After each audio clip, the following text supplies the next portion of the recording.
মনে পড়ছে আমাদের একজন প্রবীণ সন্ন্যাসী বলছেন তাদের যখন সন্ন্যাস হয়েছে, গম্ভীর মহারাজ সন্ন্যাস দিয়েছেন, স্বামী গম্ভীরানন্দজি। সন্ন্যাসের পরের দিন ভোরবেলা যারা নতুন সন্ন্যাসী তারা একটা সুযোগ পায় প্রেসিডেন্ট মহারাজের কাছে গিয়ে প্রশ্ন জিজ্ঞেস করতে। যা আজকে পেলাম, ভোর রাত্রে যা পেলাম তার মানে কি, অর্থ কি, তার বিষয়ে যা সব প্রশ্ন হতে পারে।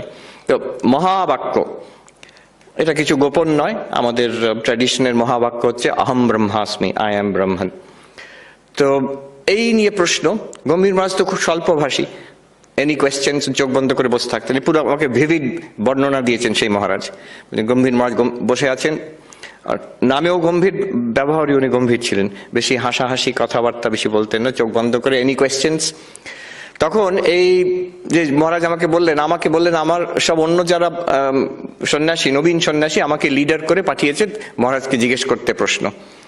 তো আমি জিজ্ঞেস করলাম, মহারাজ এই যে আমরা মহাবাক্য পেলাম আহম ব্রহ্মাস্মি, এটা কতবার জপ করব?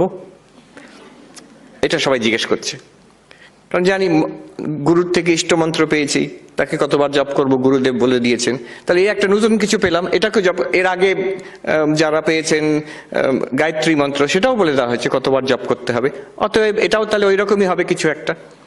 How many times should be repeat it? Gambhir Maharaj ইংলিশে বললেন যে it is not for repetition, it is for realisation.